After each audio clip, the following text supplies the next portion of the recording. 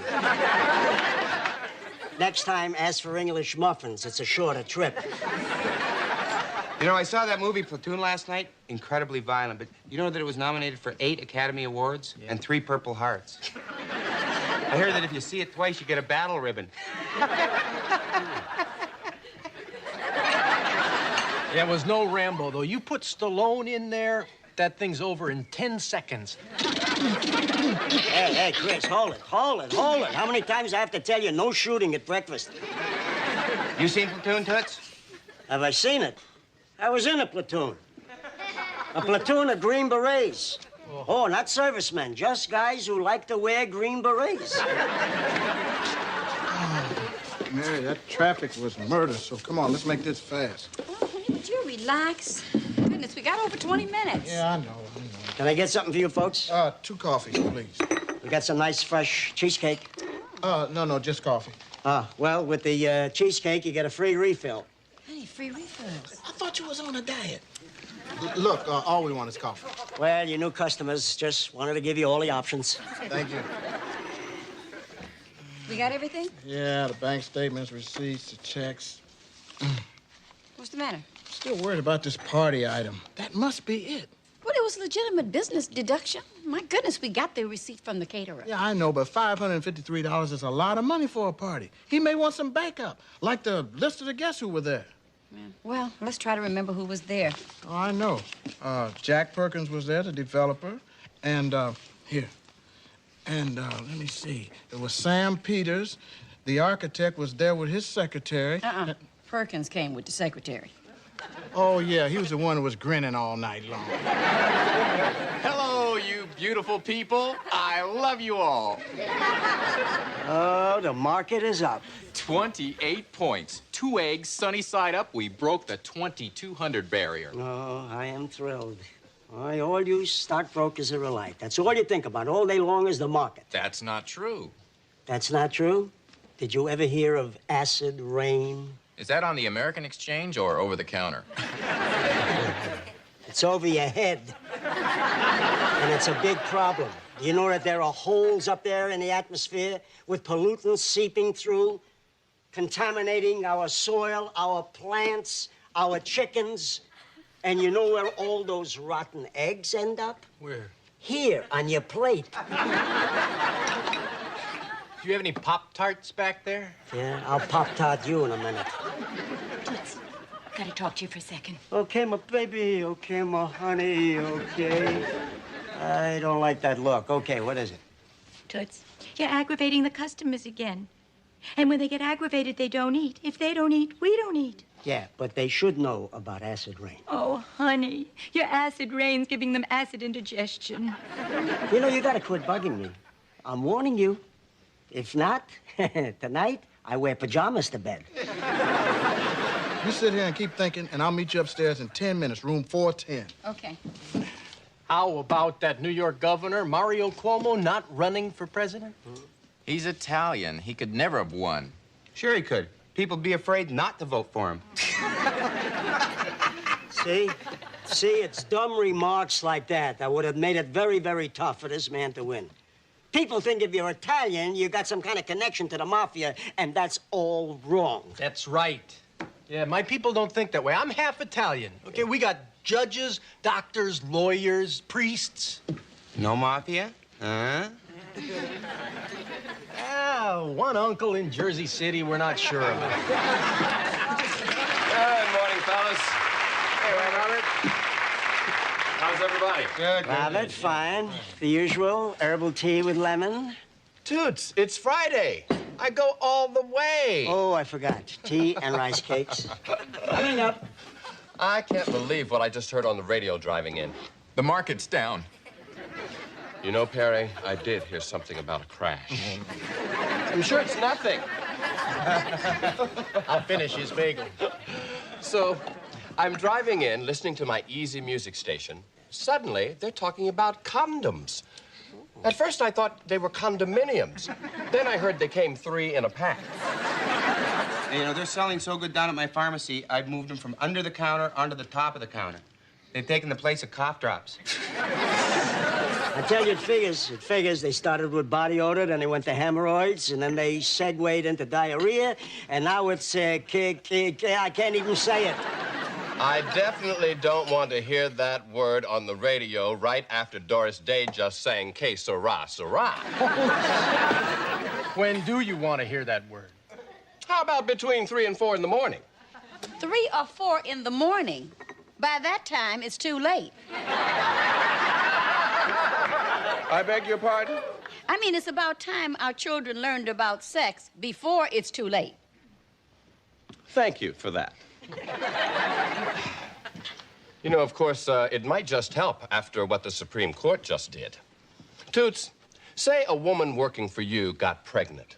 Hey, I didn't do it. The only help I fool around with is my wife. Come on, we're talking hypothetical here. Okay. From now on, according to the Supreme Court, any working woman that gets pregnant can take time off, and then when she gets ready, you have to give her her job back. Yeah. I mean, I figured Sandra Day O'Connor would vote for it, but the guys, come on. I mean, if they get time off for having it, we should get time off for giving it. Excuse me. I mean, just what is it you have against women? Well, for one thing, some of them are always butting in. Robert, I'm sorry. You can't talk to my customers that way, even though they didn't order the cheesecake. No, it's cool. For your information, did you know that up till now, this country was practically the only one who did not give working women time off to have their babies? So what? My mother had me on a Saturday, nursed me on Sunday, and was back at work on Monday. Well, I guess so. One look at you, and she was probably glad to rush back to work.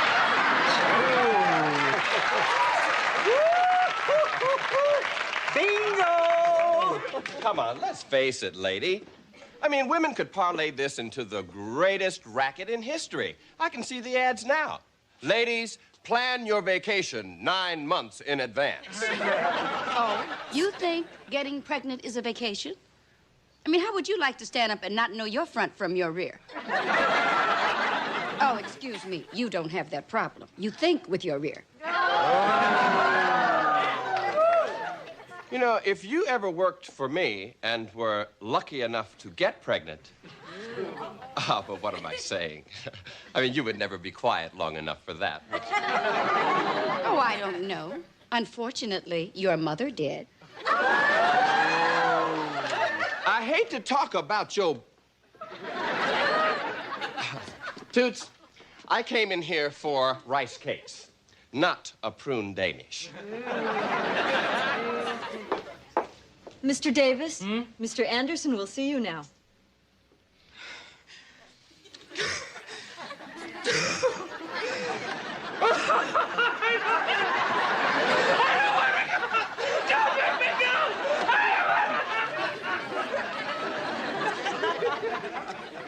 What is the matter with him?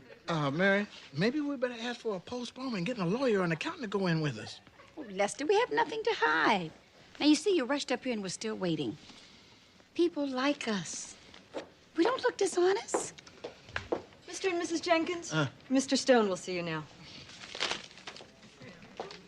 Come on, babe.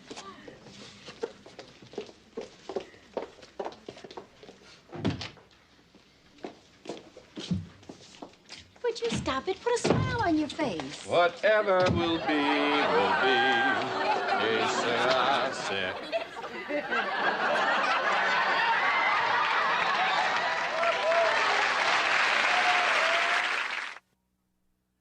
Mr. Stone, I'm Lester Jenkins, and this is my wife, Mary. Your wife, Mary. But we're getting a divorce. What divorce? The one you're going to ask for when you find out what I did. What did you do? We just had a teeny-tiny disagreement down in the coffee shop. She just insulted me and my mother. My ex-wife did that? And here I thought this was going to be just a run-of-the-mill audit. this is going to be fun. Shall we sit? Here, Mrs. Jenkins, let me give you the chair. A chair. Now, Mr. Stone, I'm sure that mature people... Please, please, please, I despise begging. Mary, whatever this is all about, just admit you were wrong and let's get on with this. Now, you seem like a nice fella. It's a shame this is a joint tax return. Mr. Stone, she's a wonderful wife, but sometimes she's a little high-strung. High-strung? What happened to one for all and all for one? What happened to sipping your coffee and not talking to strangers? Let's stop being ridiculous. Now, Mr. Stone would not hold a grudge because of a simple disagreement, would you, Mr. Stone? Of course not. Mary, your 1983 checks, please. All of them. Sandra, you haven't been in for 2 weeks. Where you been keeping yourself? Oh, if I told you, you could write a book about it. Dr. Ruth would be calling you, toots. I'm meeting Bobby for lunch here. We're going to the fish grotto. Fish? That's our specialty. Sardines, Jubilee. Oh, no, we were thinking of a slightly bigger fish, toots. You don't mind, do you? Mind? Are you kidding? The minute you walk in, you make my day. Watching you walk anywhere makes my week. I don't see how you do it. I tell you, it's against the law of physics to see the way you walk. Hey, Tootsie, you need my high heels. Hi, Sandra. Hi, Sydney. How you been? Wonderful. Having a ball. Got up at 5:15 this morning, cleaned the house, did the laundry, came in here, made the sandwiches, made the salad. So when are you going to settle down and enjoy the good life? Well, as soon as I find the right man. I mean, I got simple needs. Tall, dark, handsome, rich. Don't panic. She can't have me. Hey, come on. Fill me in on the real world.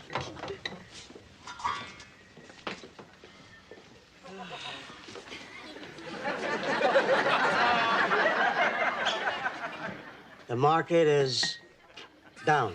54 points. 54 points. Oh, boy. You need some plasma. Here. Make it acid rain. The market is in the pits. Yeah, you know why? That's because of all the insider scandals. Everybody else giving somebody else a tip. It's disgusting. You bet it is. No one bothered to call me. Harry, you don't know how lucky you are. As H of H&R Block said to Ivan Boesky, if you have a problem, we'll come down to the prison to visit you. All you pay is the penalty.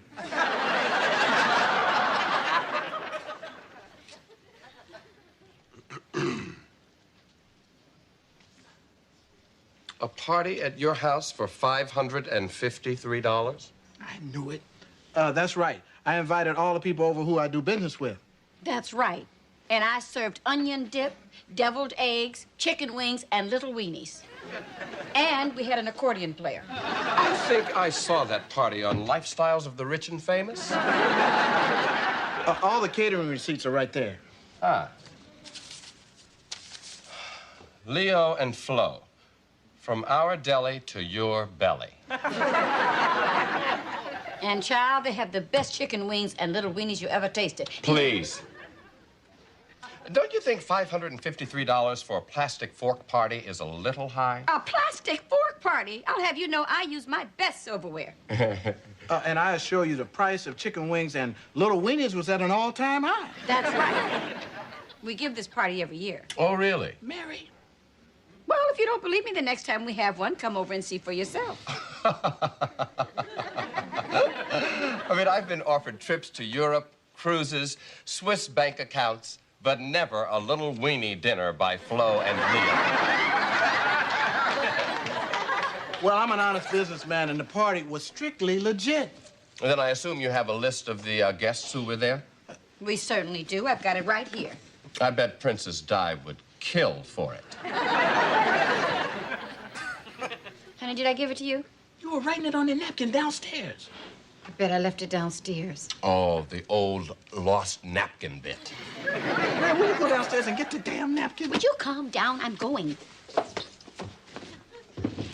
You've been watching that series, America. I think it's very scary. The The only thing that scares me is that the Russians may make Chris Christopherson shave off his beard.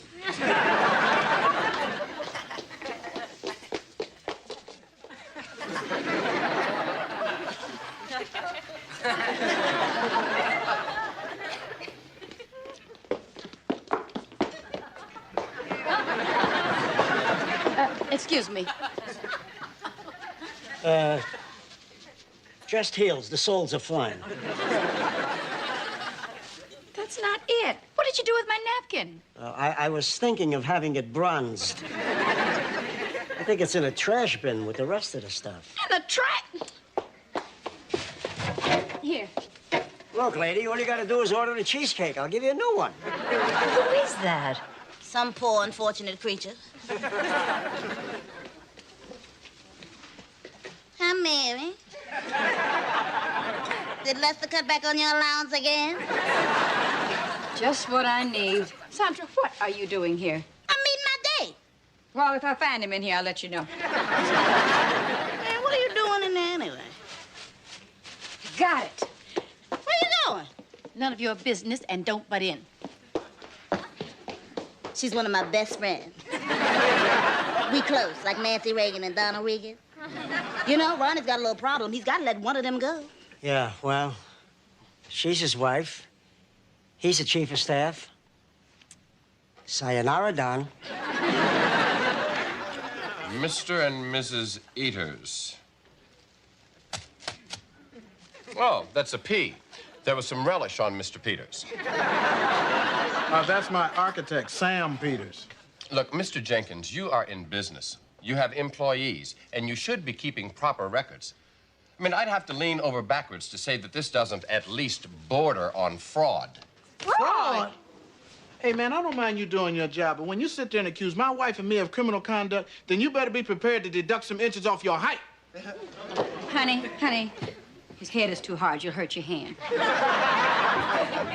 Well, aren't you a very charming couple? Unfortunately, however, you have insufficient records. Therefore... I'm sorry, but he's in a meeting. Excuse me. Bobby, I've been waiting downstairs for 20 minutes. Sandra, baby, I'm sorry. Sandra, what are you doing here? Oh, Sandra, do you know these people? Does she know us? Oh, we're practically family. Tell him, Sandra. Sandra? I didn't catch your name. Oh, now you look a little familiar. Would you stop clowning around? So, you're being audited, huh? So that was the big secret. Hey, wait a minute. You were there. You remember that business party I had in 1983? Of course she remembers. The one with the chicken wings and the little weenies. You ought to remember. You ate everything up. Tell him about it. I don't want to button your business. I'm gonna kill her. Sandra, is this true? Were you actually at this party? Yes, it's true. I stopped in for a minute. It was so boring. A lot of people talking about digging, dredging, and draining. Oh, so it actually was a business party. Well, I guess that's it. Damn it. The audit is over. That's it? Just like that? Mary, let's not question the man's good judgment. You can go. But after everything he took us through, she waltzes in and that's it? If you hadn't talked about the man's mama, we would have been gone. You're certainly lucky to have a sincere, trustworthy, luscious eyewitness like Sandra. You mean a luscious, hungry eyewitness. Bobby, get your stuff. Come on, let's go to lunch. Okay, you're free to go. Come on, Mary, we're in the clear. We're not going to have to pay anything. Mr. and Mrs. Jenkins, see you next year.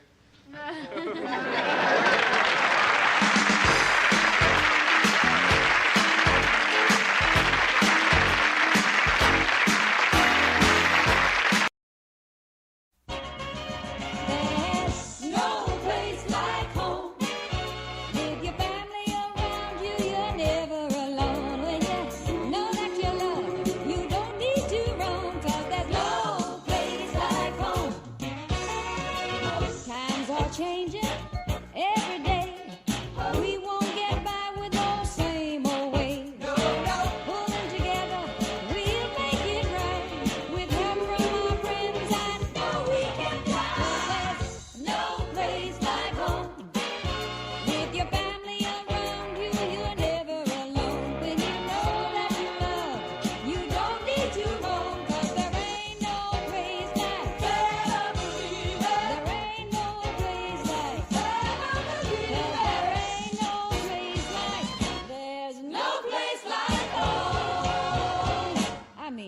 Nice job.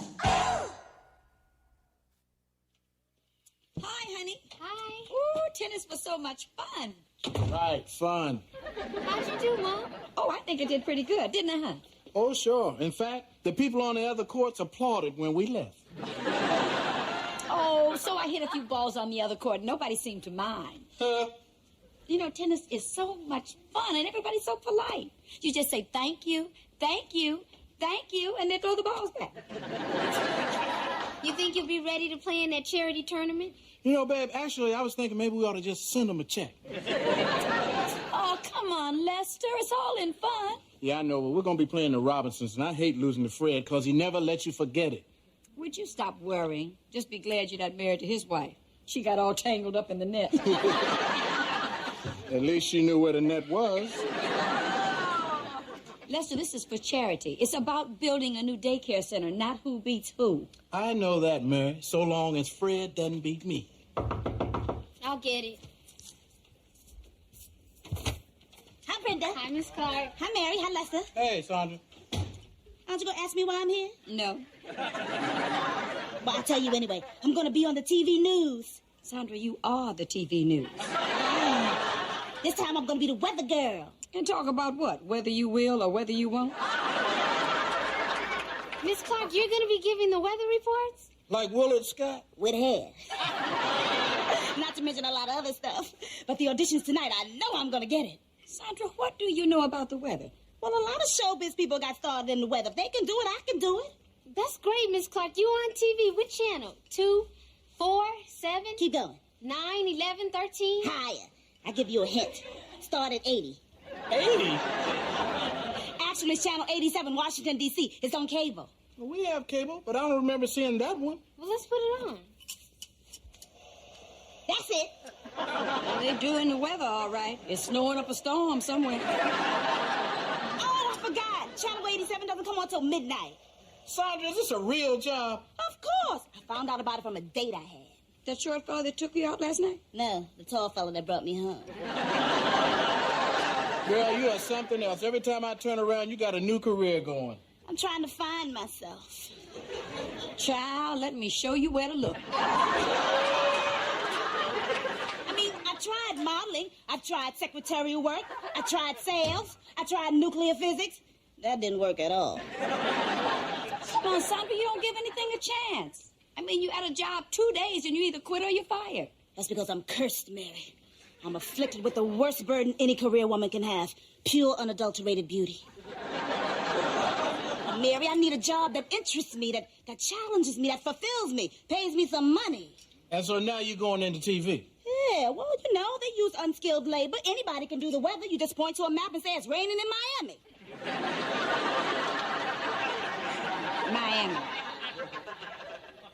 Yoo-hoo!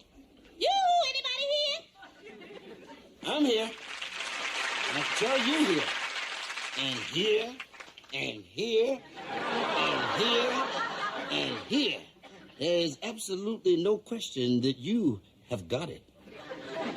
Well, you can forget it. I'm here to see the station owner, Mr. Grant. Would you tell him Sandra Clark has arrived? Okay. Mr. Grant, Sandra Clark has arrived. Tell her I'll be right out. You're Mr. Grant? One and only. Well, how come you're doing the sweeping? Honey, in case you haven't noticed, this ain't NBC.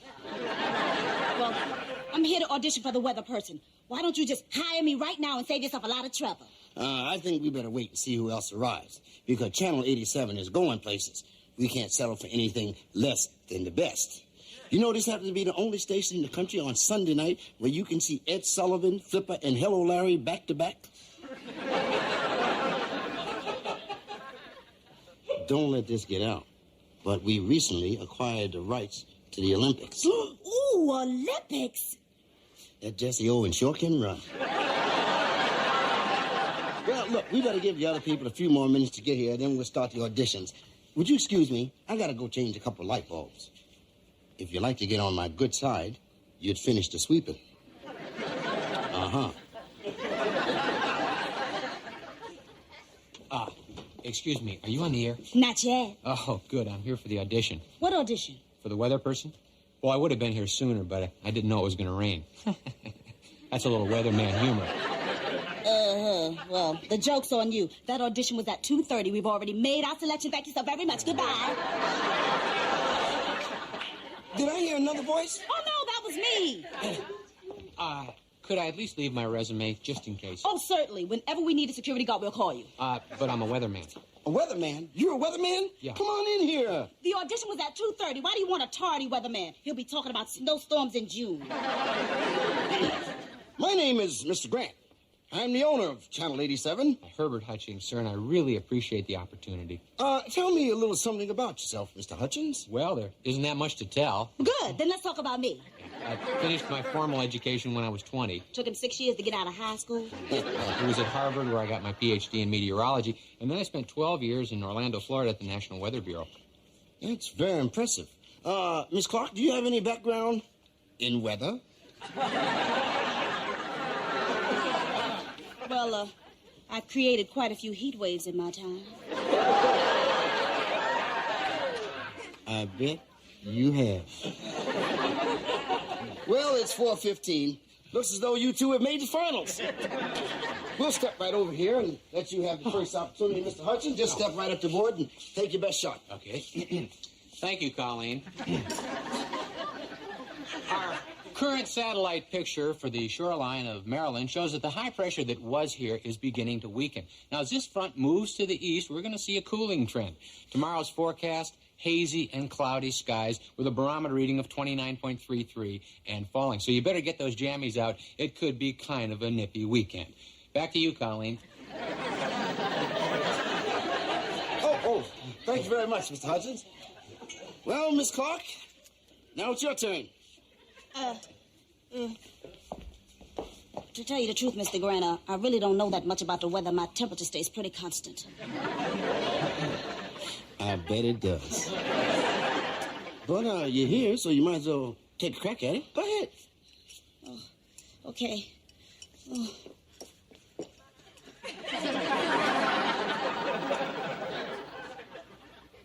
Go. Mr. Hutchins. Yes, Mr. Grant. Mr. Hutchins, it's been a pleasure having you come by. Well, when is Sandra coming on? She'll be any minute. I hope so, because this 1946 beauty contest ain't making it. Uh-oh. Here we go. The news is coming on now. Oh.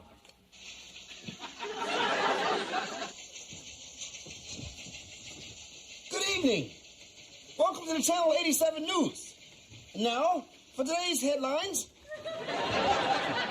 Senate investigation uncovers corruption. Gorbachev predicts arms control pact. New York garbage still looking for a home. We'll be back with the weather right after a word from Coffins Are Us, from the mortuary that cares.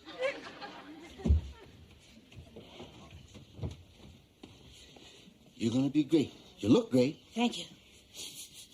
And you smell good. Does that help? It helps me. You know, this all looks so complicated now. I understand the happy clouds and the sad clouds, but what are all those squiggly lines and arrows? Well, the blue lines are cold fronts. The red lines are warm fronts. And don't forget to mention that these globes, we're selling them for $9.95. Please, don't forget. Okay, don't worry about nothing. You're going to be okay. Okay, I'm fine. I'm fine. Where do I stand? How about over near the weather map? Good idea. 5, 4, 3, 2, 1. And now, friends, we have a new addition to the Channel 87 News. Our new weather girl, Miss Sandra Clark. Thank you, Mr. Grant. This is yours truly, Sandra Clark, with the weather. Today's temperature was 6 degrees warmer than normal for this time of year. Could you hold those cue cards a little closer? Yeah, that's better. Not like I was saying. What? It was really that warm today? Oh, there's a storm hovering over the Midwest. I hope it's around Chicago, Illinois. I dated a stockbroker there once. Turned out he was married. Well, good. I hope it's storming. I hope he freezes his... Here we have wind currents and jet streams and a fly. There's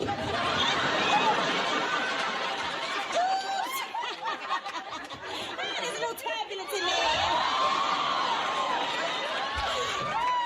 Well, we have a warm front moving in. We can expect not only warm days, but very warm. Ooh!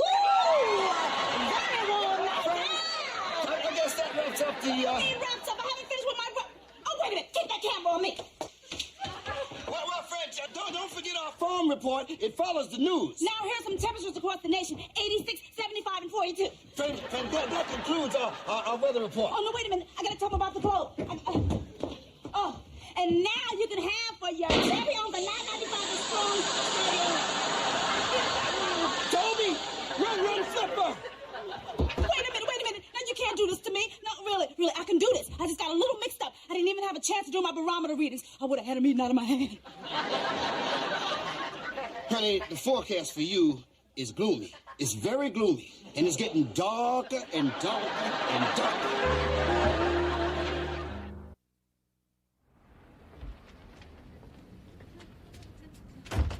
Pearl, you seen Sandra yet? Not yet, poor thing. She hasn't come out of her apartment all day. I didn't think she was that bad. What do you mean? You fell asleep before she came on. Lester, wait. Honey, it was just a game. Don't be mad. Well, how'd the tournament go? They didn't win. With Fred, it's never a game, it's war. Now, everybody at the construction site is going to ask me about this patch. I said I was sorry about your head. Well, what happened to your head, Lester? The hatchet lady tried to chop it off. I did not. I was trying to hit the ball. The object of the game is to keep your eye on the ball. I did keep my eye on the ball. And your hand on the racket. You don't just throw it at the ball. Like they say, families that play together shouldn't. Well, aside from Lester's grumbling, we had a very nice time. And, girl, I got the best recipe for chocolate chiffon cake. You did? And that's another thing. You don't exchange recipes while I'm serving? You talk through the whole tennis match.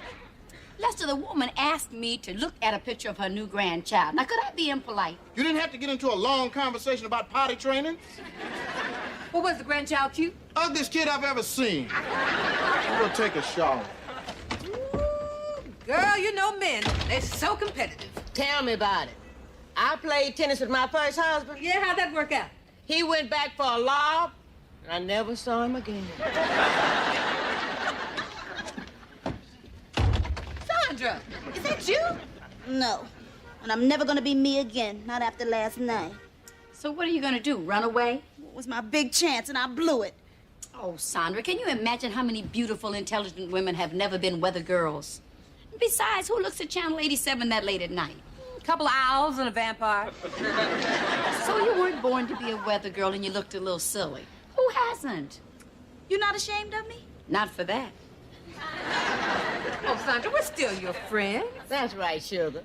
Oh, you know, you three are the best friends that any girl could ever have, other than a man.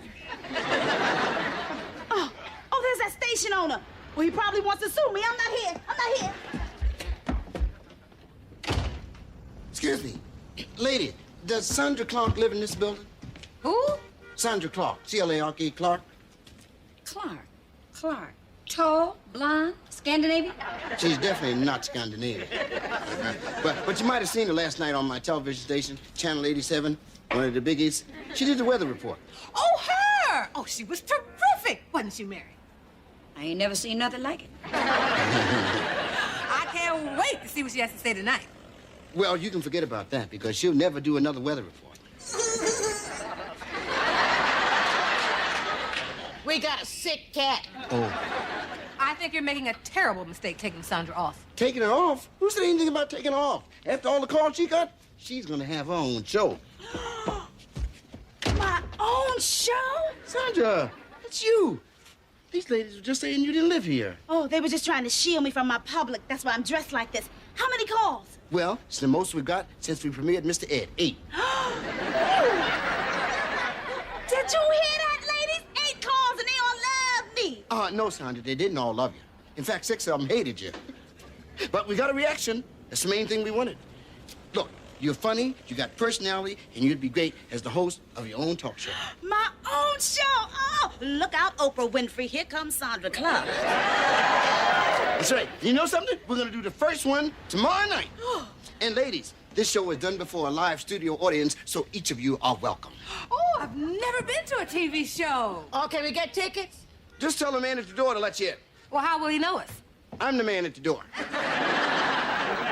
that fabulous? My own TV show. Sandra, this is terrific. Yes, isn't it? You can have me on as a guest, and I can talk about the upcoming bingo night for the daycare center. Mary, please. Mr. Grant is going to be getting me important guests. Are you saying no? Yes. You know, big-time stars like Harry Belafonte and... And who else? Well, with me and Harry, who needs anybody else? Now, Mary, now, I'd love to help you, but my fans demand a high quality of programming. She makes me sick. Oprah, I didn't know they would ask me to replace you. Now, I'm sure you'll find something. How are your typing skills? Come in. Ooh, hi, Sandra. Ooh. We all came by to wish you good luck on your TV show, didn't we, Mary? And to tell you to break a leg. Now you're talking. Ooh, thank you, my first fan club. This is cozy. Oh, I know it's not much, but I'm going to get a star on my door. Soon as she gets a door. Sandra! Come in. Come in where? We should do the show in here. Larger audience. Sandra, where are your celebrity guests? They haven't arrived yet. Why ask me? I'm the star. Sandra, you're not only the star, you're also the staff. You're responsible for getting the guests. Me? You're the producer of the show. No, Sandra. I'm the owner, the newscaster, the warm-up man, and the janitor. I don't do guests. Sandra, you got 5 minutes to get this show together, or you're out of show business. And I want to say it's a pleasure having you people here at Channel 87. Oh, no, there goes my career. Well, come on, y'all. Let's go someplace where they got some guests. Wait a minute, Mary. We can't just leave her here like this. Yeah, maybe we can make some phone calls and get somebody. Come on, there's only 5 minutes till showtime. Mary, please, you gotta help me. I thought we weren't good enough to be on your show. Come on, Mary, I'm begging you. Please be on my show. Lots of times, Oprah has plain, ordinary, run-of-the-mill people just like all of you. Oh, you want us to be on your TV show? She ain't got nobody else. You know, Mary, you had a wonderful idea. Now, you and Lester can talk about the daycare center. Yeah, we could publicize the big bingo night. To who, Lester? It ain't but 8 people watching. Well, whoever watches it might contribute. Well, maybe. Oh, good. And Rose, you can talk about those wonderful recipes of yours, you know, like those cherry tarts you make all the time. Oh, yeah. I've never been on a TV show. Good. And Pearl's out there. She can talk about anything, you know. Now, come on. It'll be like friends and neighbors having a nice, homey little chat. Come on now. You'll see. It's gonna be a lot of fun. Sandra, do we have a show, or am I going to put on a rerun of Hello, Larry? Oh, no. You got a show, Mr. Grant. Oh, I'm so glad to hear that. Sandra, remember, there are 2 things that sell a talk show. What's that, Mr. Grant? Down and dirty. Ladies and gentlemen, it's the Sandra Clark Show. And now, here's Sandra.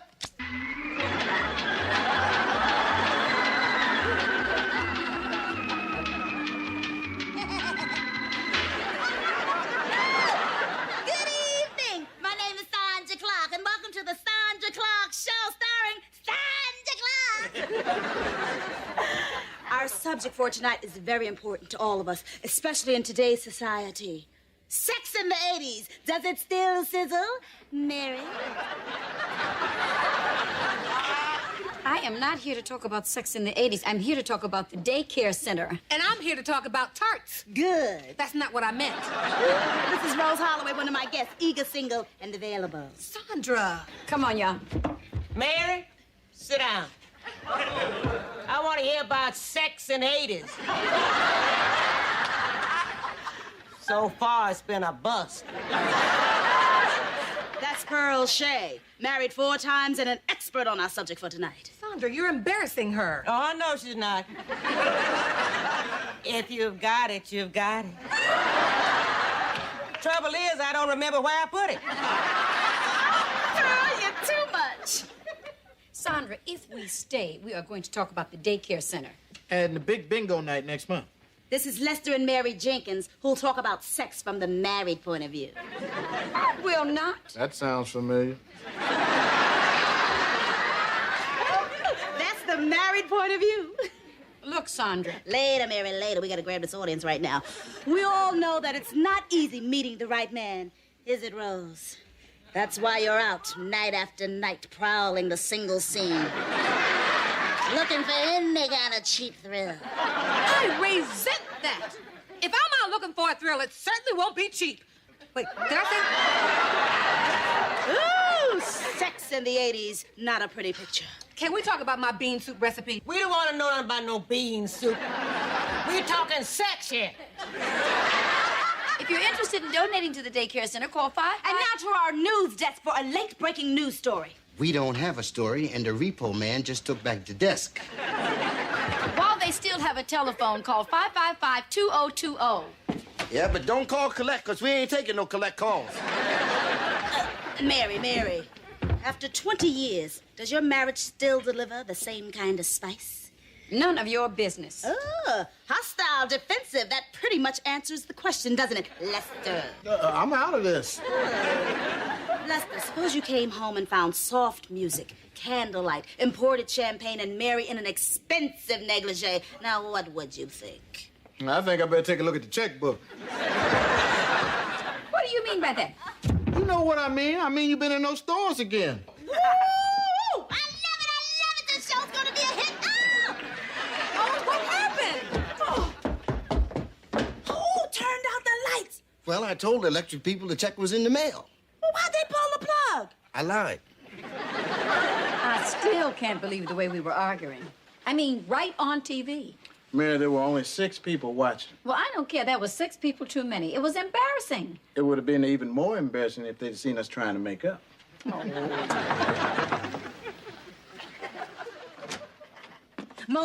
Oh, I got good news. Oh, I can't believe it.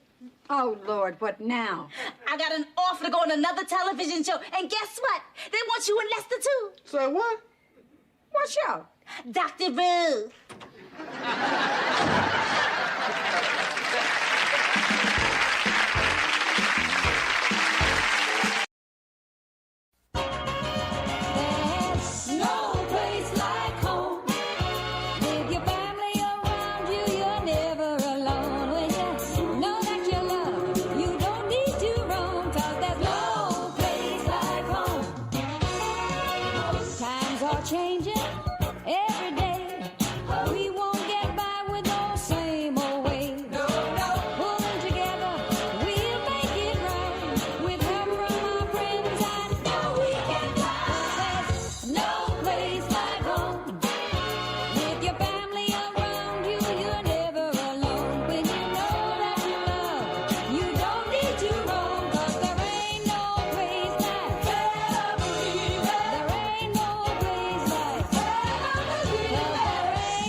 No place, child.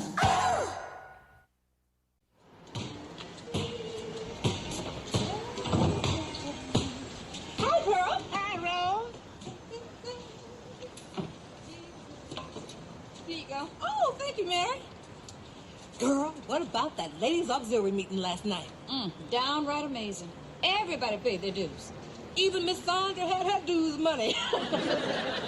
Mary, what was the treasurer's report? Child, I collected $132 towards the choir robes. Oh, right. Get out! You know, we haven't collected that much money since we all chipped in for Lucille's facelift. Yeah, now her face is so high she can't even look down and talk to it. Well, Mary, did you put the money away? Oh, don't worry, honey. It's safe. I put it in the vault. All right. Yeah, but Lester's got the combination. Don't worry, Pearl. First chance I get, I'm going to put it in the bank. Look, I'm going downtown tomorrow. I'll put it in there for you. Gee, I don't know, Pearl. Is your vault big enough? Well, I know one thing. Ain't nobody got the combination. Oh, the police. I wonder what they want. Hello. Ladies, could you tell me what apartment Sandra Clark lives in? Mark? Sandra Mark. Oh, Mark family, they moved out about 2 years ago. Went to Cleveland. No, Pearl is Albania. Big family there. For goodness sake. She's on the 3rd floor, apartment J. Thank you. Stool pigeon. Remind me never to knock over a gas station with you. Oh, Rose, I'm the first one to say there ought to be a law against Sandra. But she wouldn't do nothing illegal. Come to think of it, she did have her dues, though. Hello, ladies. All right. What's this police car doing here? Someone a day late with their rent roll? Oh, shut up and give me the man. What happened? The boys are taking me downtown. What for? I'm sorry, ma'am. We don't have time to talk. Hi, Ray. Officer I never saw before in my life. Well, okay, thanks very much, Sergeant. Well, was she there? No, she wasn't there either. Well, I think you all are making too much out of this. Then why can't we find out what police station she's at? Well, maybe she's in solitary. Pearl, the woman has never been alone a day in her life. Here. That's probably her now. Oh, Lord. Ray, what do you want? Now, Mary, don't start. I'm here to get some official information. I'm talking facts. Okay. You freckle-faced and ugly. And that's a fact. Rose, where do I forward Sandra's mail? Beats me. She could be on her way to Leavenworth by now. That's a prison for men. Yes, and she wouldn't have it any other way.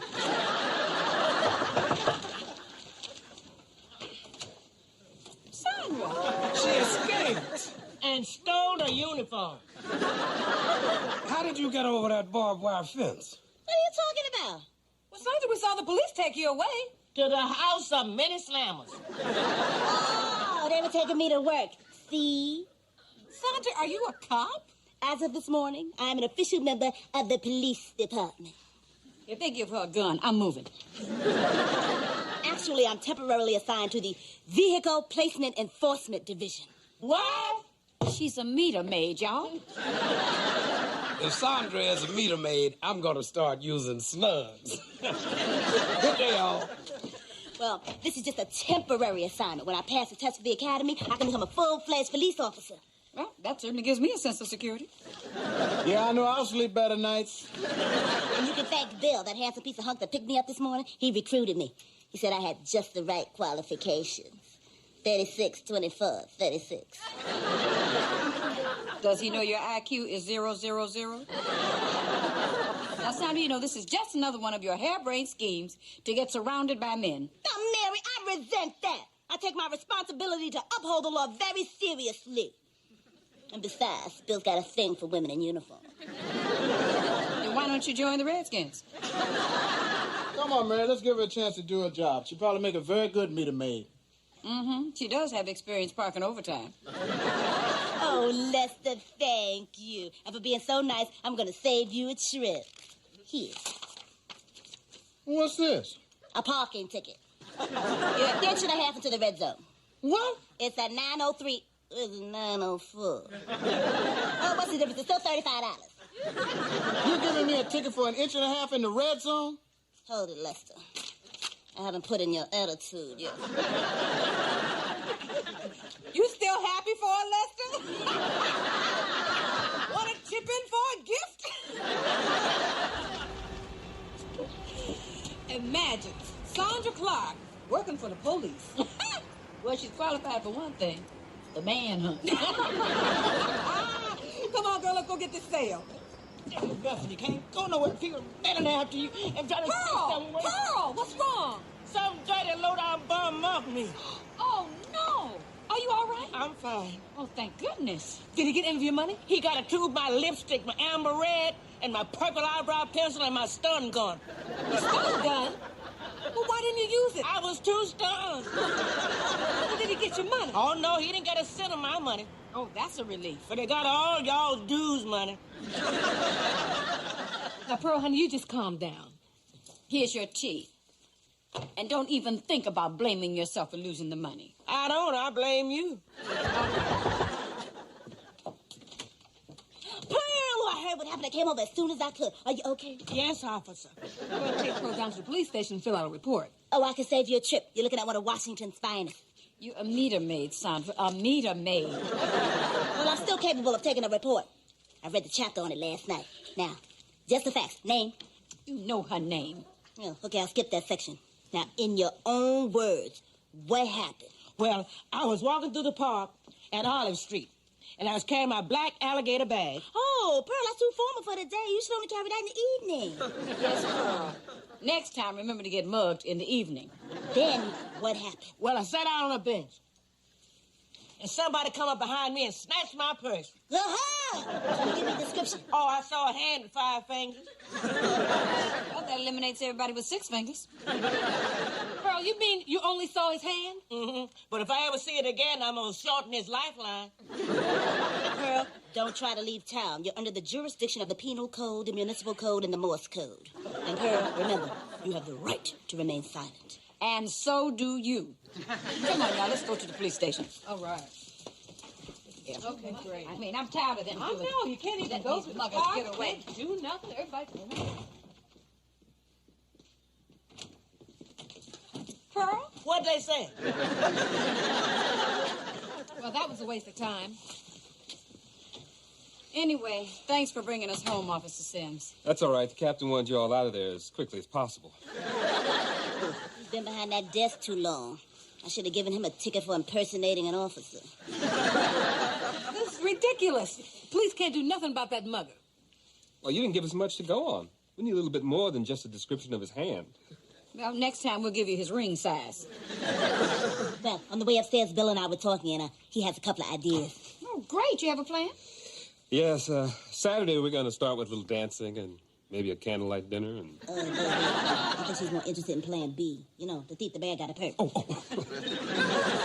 Yes, if you can tear yourself away from your social calendar, we'd like to get the guy off the street. Yes, well, I'm going to recommend that we stake out the park with police women as decoys. That punk makes a move, I'll grab him. Oh, grab him where it really hurts. Good. Now, when are you going to do it? Well, not for a while. The police women that we use aren't available. They became hookers. They must be underpaid. No. They're decoying for the vice squad. What, Congress is back in session? Well, we're just going to have to put this on hold for a month or two. Do you realize how many pocketbooks he could snatch by then? Oh, Bill, can't you do something? I'm sorry, my hands are tied. Well, can I untie them for you? Slow.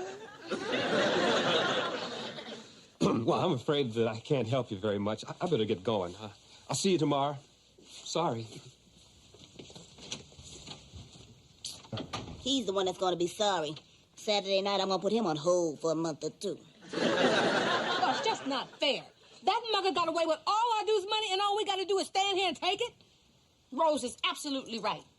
I mean, it's absolutely disgusting. And I'm not talking about the money. I know. I'm talking about the way things have deteriorated to the point where sweet, elderly little ladies can't walk through a public park in broad daylight. I hear you, Mary. Can't stop to enjoy the beauty of nature. Oh, talk, child. Can't hear the humming of the birds without worrying about their safety. Oh, no. Their peace of mind. Their belongings. Their pocketbook. I mean, it's outrageous. Outrageous. I said it's outrageous. How can this vulnerable, fragile, delicate little creature ever hope to sit or walk in the park again? What can she do? Next time I get a crowbar and beat that sucker silly. All right. I'm going to do something about this, or I'm not policewoman Sandra Clark. Meter maid, Sandra Clark. Meter maid. Well, don't worry, Mary. Sooner or later, that mugger's going to slip up and park in a tow zone, and I'll be right there waiting for him. Waiting for him. That's it. What? I've got an idea. I'll be here by the hot dog stand. And you hide behind the bushes. Pretend to be looking for birds. My first takeout. I still don't know how I let you talk me into this. Ooh. Yeah. Now I remember. Here they come now. Come on, Mary. Hurry up. I'm 75 years old, Rose. What do you want me to do? Turn or flip?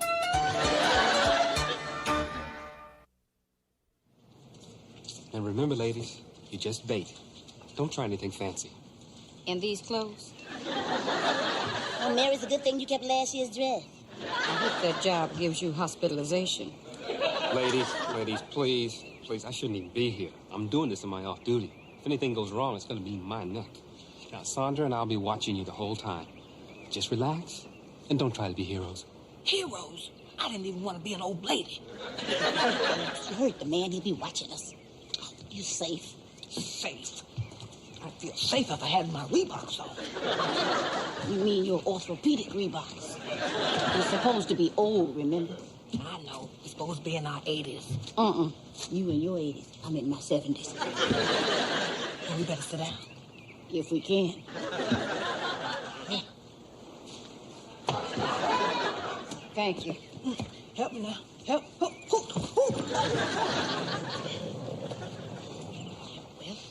here we are. Bugaboo. Yeah. I can't believe we're really doing this. Me neither. Why not? It was your idea.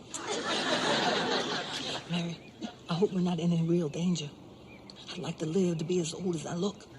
Child, there ain't that much time left in life.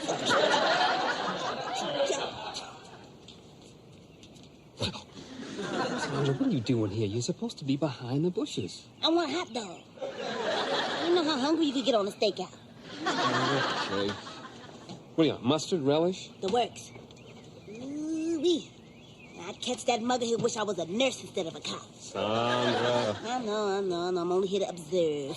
But if I help you collar him, I'll be a sense to make the academy. Oh, no onions. I'm on duty. Sandra, I have got to go buy the book. Well, yeah, but if I become a policewoman, we can ride together day and night. Well, there is a new book coming out.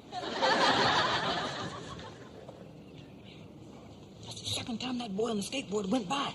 Did you notice his hands? Mm-hmm. Had 5 fingers, just like Pearl said. I think I'll go tell Officer Sims. You better let me go. I'm younger. Girl, you leave me here alone. When you come back, there'll be nothing left but a wig. Relax. I'll be back in a minute.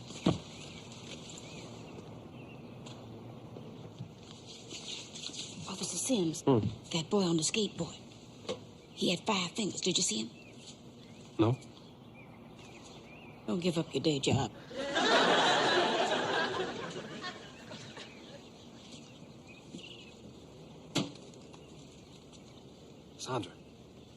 Sandra, did you see that skateboarder? No, but I see a couple committing a 706. 706? That's a horse on the sidewalk. Well, whatever it is, it's a couple doing a number. Here comes somebody. I bet I got more money in my purse than you do. I bet $1,000 in my purse, that's dope. Here comes somebody else. How many hundreds you got in your purse? Oh, hundreds and hundreds. Got so many hundreds in here, my purse is about to burst. Fine, put some in my purse, but it's stuffed with thousands and thousands of dollars. Thousands of marks like my $100 bills. Honey, if I ever start acting like that, just shoot me here. Bill, come quick, hurry up. It's an emergency. What? I'm lonely. Is that it? Well, I'm also... Oh, never mind. This isn't what I thought it would be. Where's the excitement? Where's the thrill of the chase? Well, that's the way police work is. There's a lot of waiting around for something to happen. Well, I'm not used to that. Well, this is new for me also. My last 2 partners needed to shave. Some women are like that. I'm so nervous. You want some tea? Yeah. You know, sitting around like this is so tense and nerve-wracking. But profitable. That's the 3rd time that guy on the skateboard's been by us. I better go tell Sims. No. We'll go tell Sims.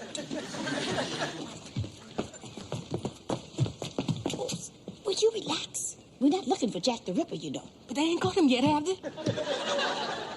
Wow. These binoculars are fabulous. It's like Mary standing right in front of us. I am standing in front of you. What is it, ladies? We're worried about that guy on the skateboard. Oh, don't worry. If he falls off, he falls off. Sandra, I think they suspect him. I'll call headquarters and check it out. Over and out, 10-4. Now, come on, Rose, let's go back and be sitting ducks.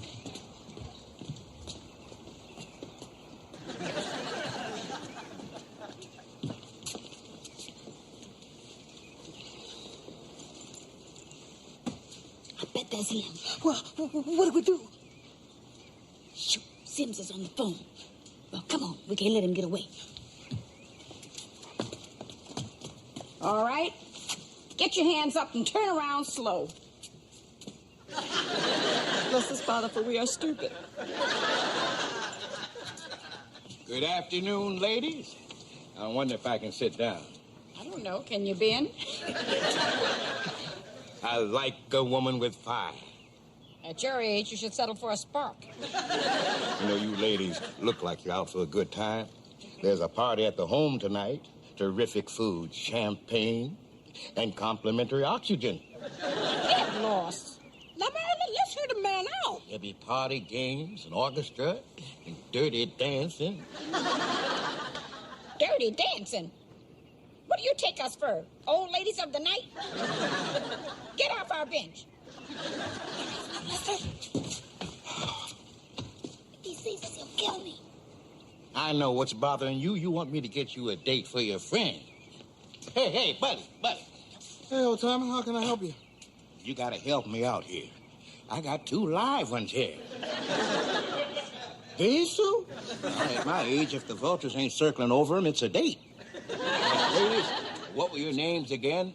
My name is Debbie Sue Anderson, and this is my friend, Muffy. Pleased to meet you. Now, excuse me, I gotta get home to my wife. What's your rush? The poor woman is helpless without me. Look, I come through this park often. If you get stuck with someone like Whitney Houston, check with me. For my dead body.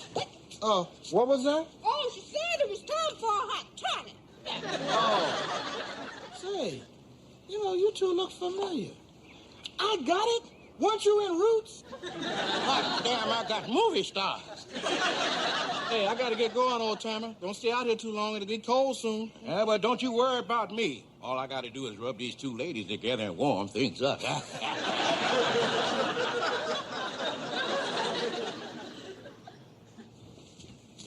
Sandra, they need me back at headquarters. There's been an emergency. I gotta get right back.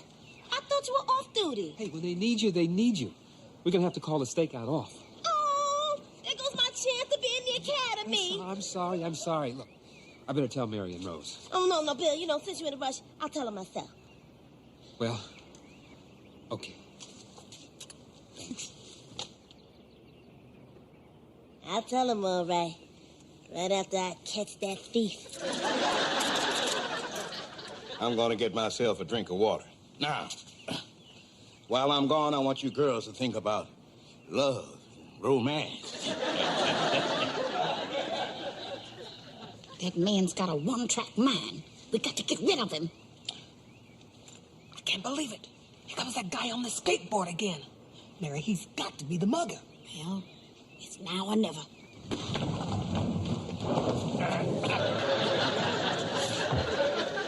Oh, Mary, you might as well forget this.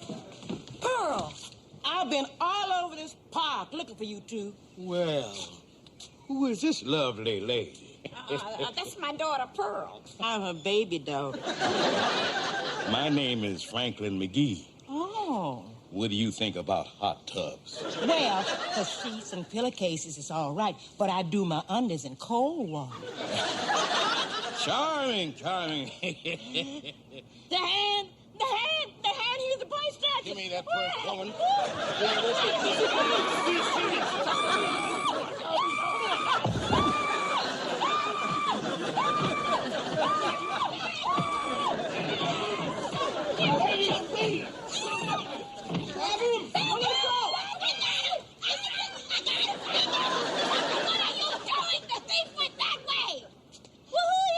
I'm Officer Willis, an undercover cop. Well, you fooled me. Take those handcuffs off me quick. How? Use the key. You mean it doesn't have a combination? This is unbelievable. Well, what do you want? I'm only a mean maid. Man, this is one of the dumbest ideas you've ever had. Something bad could have happened. I know. Something bad like Whitney Houston needing a date, huh? Would you believe I knew it was you all along? No, because if you had, you would have known I was helpless without you. Well, then I save that excuse for next time. All this, and we're still out $132. Oh, yeah. That's what I came to the park to tell you all. When I washed my bra, I found a... There's no place like home. With your family around you, you're never alone. When you know that you're loved, you don't need to roam, 'cause there's no place like home. Times are changing every day. We won't get by with those same old ways. Pulling together, we'll make it right. With help from our friends, I know we can fly. There's no place like home. With your family around you, you're never alone. When you know that you love, you don't need to roam, 'cause there ain't no place like better believe it. There ain't no place like better believe it. There ain't no place like, there's no place like home. I mean, no place like. Mary, have you and Lester decided what you're going to do on your anniversary? Oh, yes. Lester has decided to surprise me with a romantic dinner for two at home. Well, Mary, if you know about it, what's the surprise? He doesn't know I know Rose. I will never forget what I did with my first husband on our 21st anniversary. What? I divorced the sucker.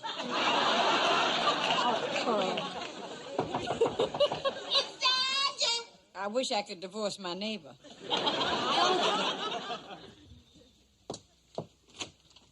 Hi, everybody. Hi. Mary, I need your help. Look, they want me for jury duty, and I need an excuse to get out of it. Why you want to get out of it?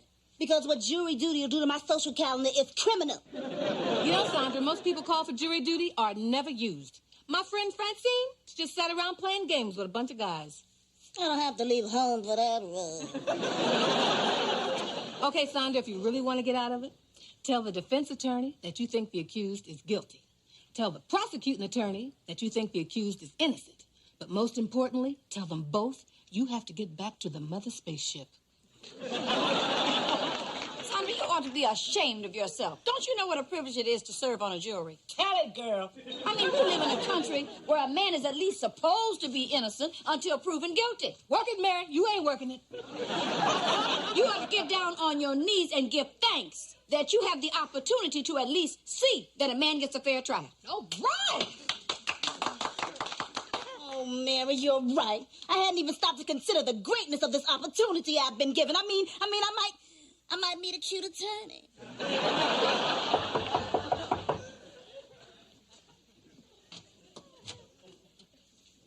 Ray, what are you doing here?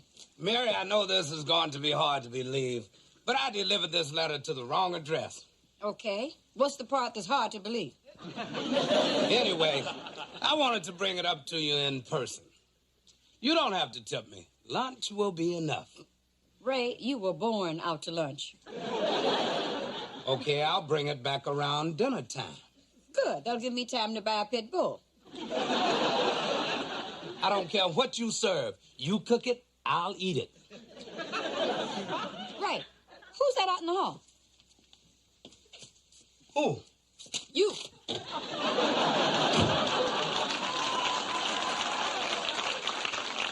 I don't believe it. I've been summoned for jury duty. Ooh. This is for you, Mary. To get down on your knees and give thanks.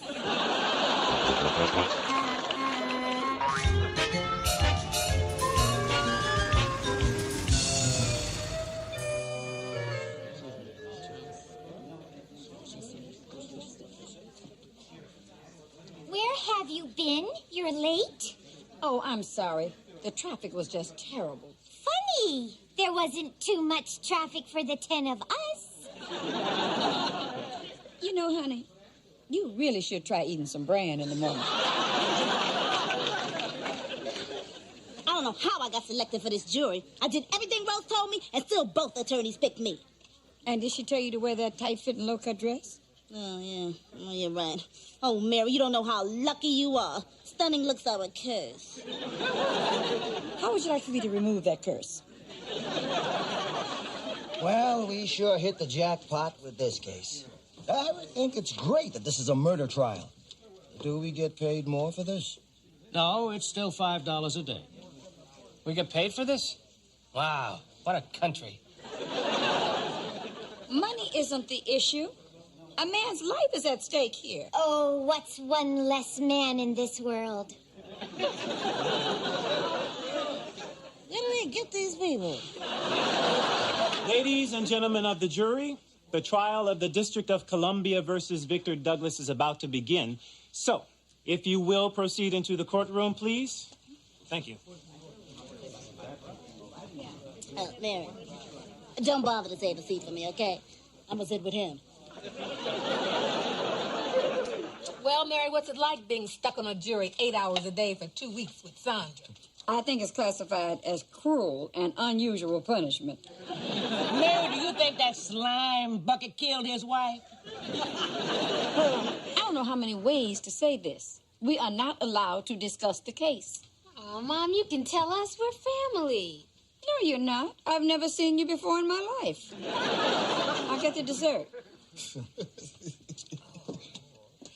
The man is innocent, I'm telling you. Oh, Lester, how can you say that? You read the papers? Victor Douglas's wife went with him on that cruise to tell him that the marriage was over. There they were, in the stateroom, having a nice dinner. Boom, he murdered her. That would have never happened on Love Boat. Victor must have killed her, because nobody in the hall saw her leave the stateroom, so he had to do it when they were together in there. The man had an alibi. Lester, being in the bathroom is not an alibi. Unless there were witnesses. No, Pearl. I think he was one of those strange dudes that likes to go to the bathroom alone. Nobody can do that. Are you kidding me? Let me tell you something, man. You don't know nothing about it, though.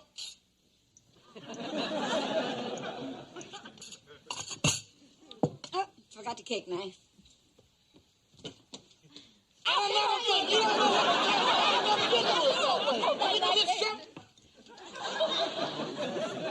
right, Mary, we can't stand it no longer. Now, is the jury going to convict or not? You will find out tomorrow after we deliberate. Well, I just hope there's a quick verdict. Remember, we're celebrating our anniversary tomorrow. Oh, honey, now how could I forget that? Where are we going? Oh, never mind. We're just going to have a little candlelight, a little dinner, a little wine. A little romance. A little sickening. Is she in your will? Who? You see somebody? I don't see nobody. You see somebody?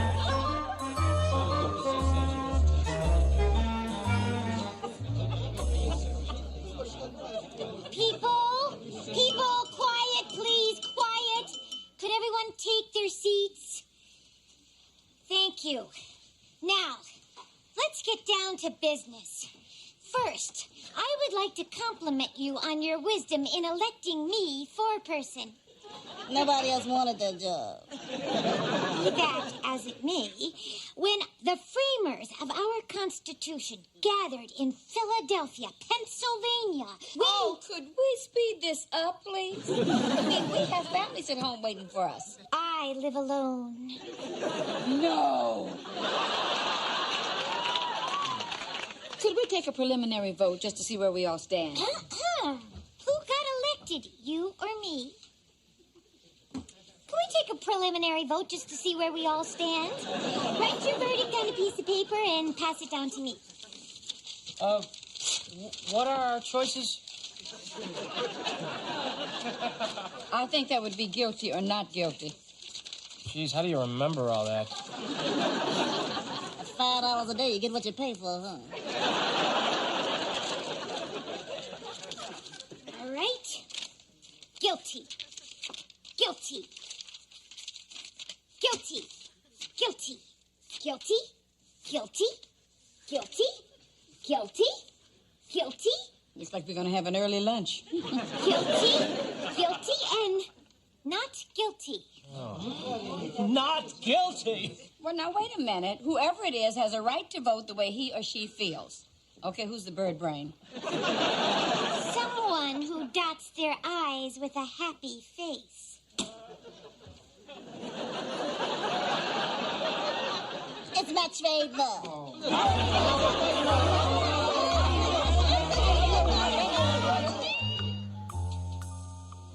Miss Clark, for the 100th time, why do you think the guy's not guilty?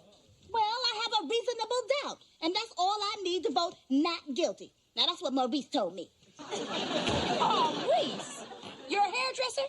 Well, he knows law now, Mary. He used to do what's-his-name's hair. What's his name? On Matlock. Oh, well, hey, that's good enough for me. Do you mean to say that we are all stuck here because of some hairdresser? Yes, and he's very, very good. And I would give you his name, but, you know, I think it's a little too late.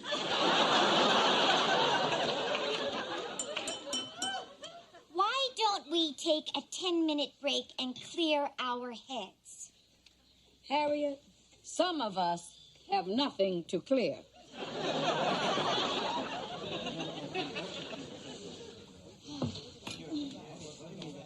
Mary, everybody's mad at me. And so am I.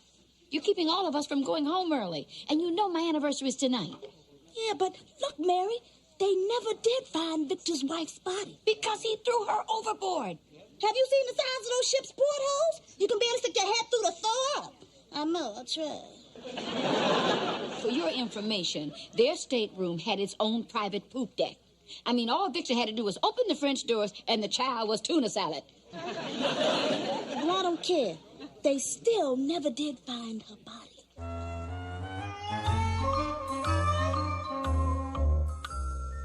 Guilty, guilty, guilty, guilty, and not guilty. I give up.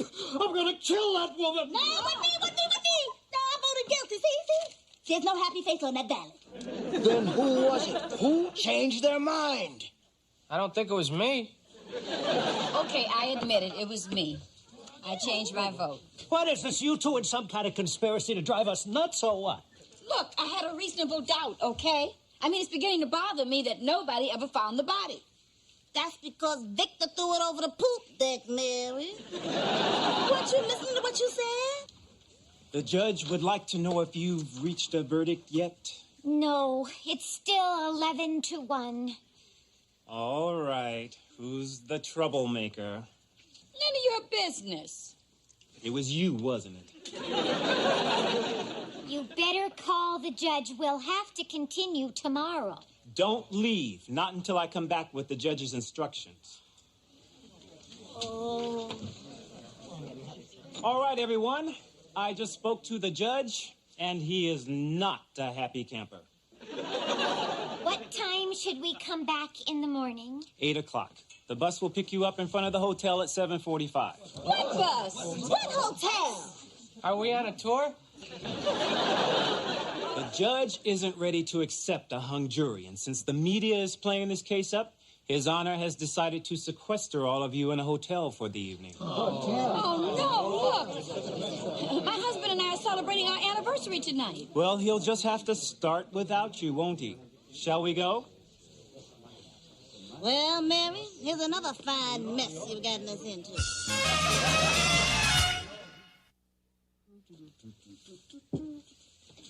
Dad, do I have to spend the night at Aunt Charlotte's? Let me put it this way. Yeah. Dad, Aunt Charlotte is so boring. I'm gonna have to listen to the same old army stories, and if I've seen her tattoo once, I've seen it 100 times. Brenda, tonight belongs to your mother and me. Now, you weren't here when we got married. You're certainly not going to be here when we celebrate our anniversary. Now, tell me, how does everything look? Hey, funky, fresh out the pack. Thank you very much, I think. Dad, if that's Aunt Charlotte, will you tell her not to wake me up in the morning with the bugle? Hello. Hi, honey. Hey, how you doing, babe? Where are you? I'm still here. Well, hurry up home. I got a great surprise for you. I got a great surprise for you, too. I'm not coming. What? But, man, we've never been apart on our anniversary before. You think I want to be down here at the Manchester Hotel with Sandra rather than with you? Well, I guess not. There's a man coming by to pick up my clothes. Mm-hmm. I love you, honey. I love you, too. Bye. Your mother can't make it. She's been sequestered. Oh, poor Dad. I feel so bad for you. But I guess this means I don't have to go down to Charlotte. Oh, no, you are going. If I'm not going to have a good time, neither are you. But, Dad...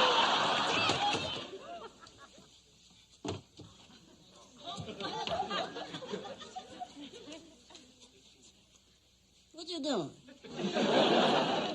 I'm mowing the lawn. What does it look like I'm doing? Mary, I've been thinking. Uh-oh. We never get a chance to sit down and talk. And there's a reason for that. Well, here's a good opportunity for us to sit down and have a nice, long, intelligent conversation for once. Okay.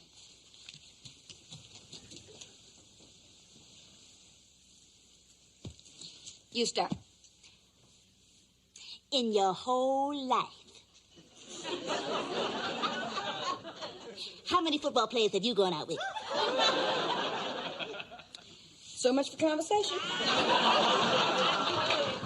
on, Mary. Now we gotta do something in here. There's no TV, no newspaper, no radio. No man. The only man I want to see is Lester. Only one? I got a long list. You got the whole telephone book. I'm going to bed. This early? Ooh, I haven't been to bed this early since... Oh, never mind. Mary, this is my side of the bed. This is the right side of the bed. And I always sleep on the right side of the bed. I always sleep on the right side of the bed, too. Now, why is it I can't picture you sleeping? I get it.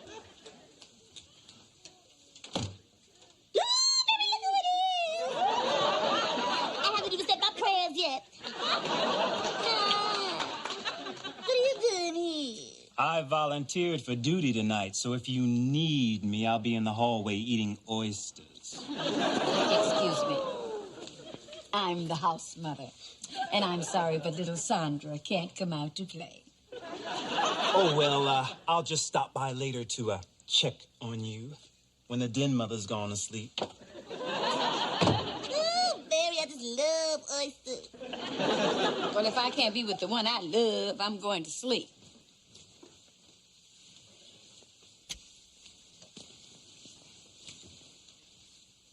Mary, you got a quarter? For what? We can make the bed vibrate. I got a better idea.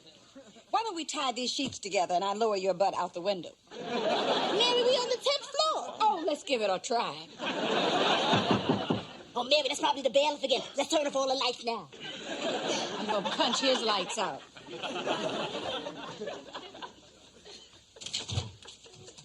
Ooh, caviar. Where'd that come from? Fish. Ooh, and look, champagne. Grapes. This is a mistake. I'm afraid I'll have to go back. Oh, no, Mary. Now, you never send champagne back unless it's flat. Oh, thank you very much. And on your next trip, I'd like you to bring me a man, please. A la carte. There's a man under there. Ooh, that's some fast room service. Happy anniversary, babe. Oh, honey. Oh, Lester, that's nice. You got a friend down there with you?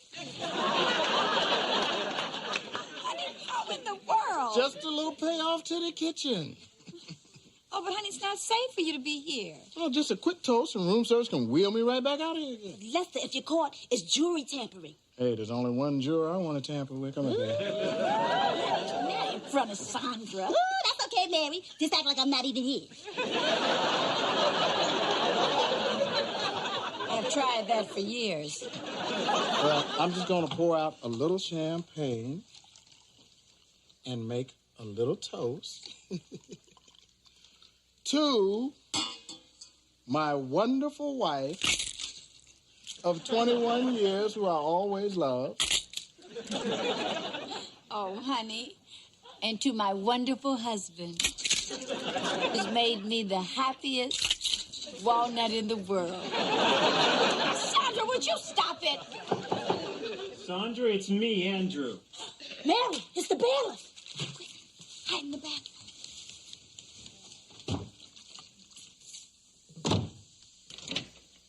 Hi, I thought I heard it. Ah, champagne, caviar. How romantic. Now, obviously, you knew I was going to stop by. Oh, Andrew, it's nice of you to stop by, but I'll see you in court tomorrow. Okay, bye. Wait. As long as I'm here, why don't I just pour some champagne for you two ladies? No, that's okay. Oh! I am so sorry. Say what you did! Why don't I just clean up this mess and get it out of here? No, that's okay. No, We'll take care of it. I insist this was all my fault. I'll take care of it.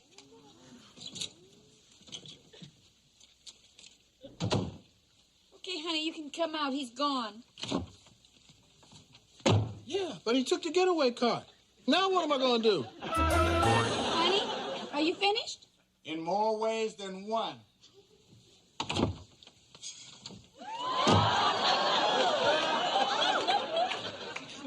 So, how do I look? Child. Like a guest on the Geraldo show. But listen, did you have to wear the one dress I brought that wasn't original? Now, come on, Sandra. You wouldn't want him to get on the elevator and run into a woman with the same dress on. I'm going to get you for this, man. I'm going to get your butt for this. Here, honey, put on your hat and veil. And one word of caution to you, Lester, now. No, seriously. There are sailors in the neighborhood. Just get me out of here. Okay, I don't see the bailiff. Now, honey, when you get out there, go as fast as you can. The stairs are at the end of the hallway. Are you sure the hotel allows drag racing? Oh, honey. Happy anniversary. Happy anniversary. It looks like one of those movies from Denmark.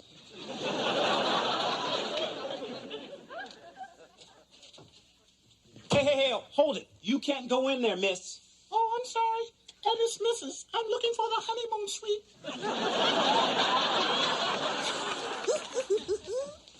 Barry, no offense, but Lester sure makes an ugly woman. Yeah, but he sure makes a great-looking man. Can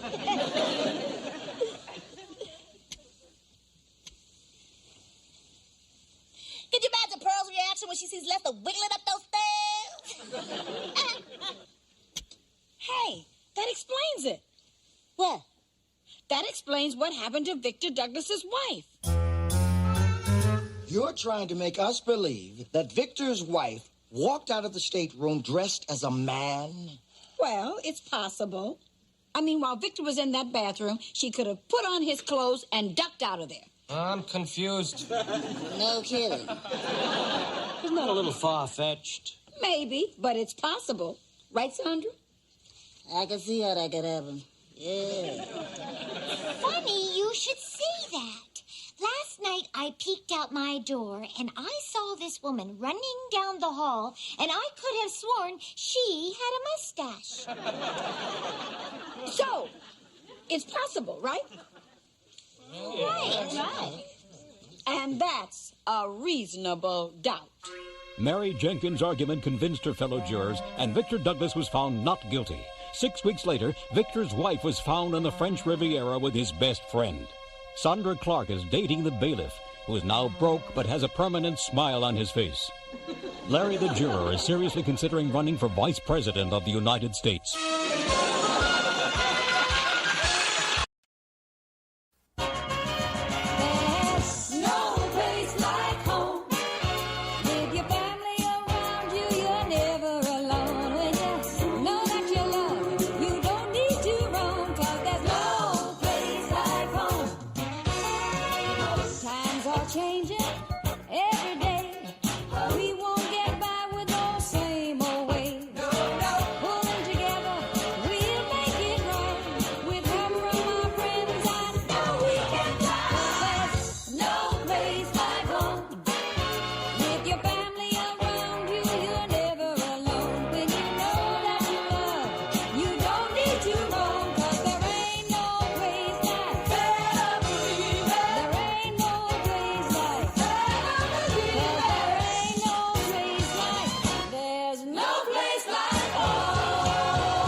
no place, child.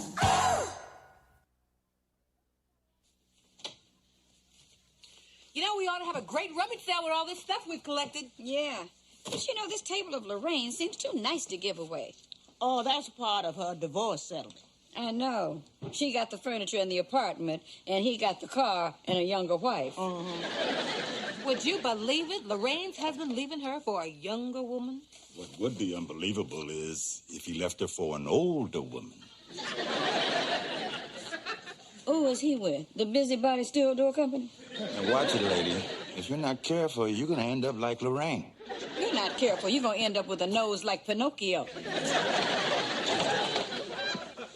Guess who I accidentally saw parked in a car across the street last night?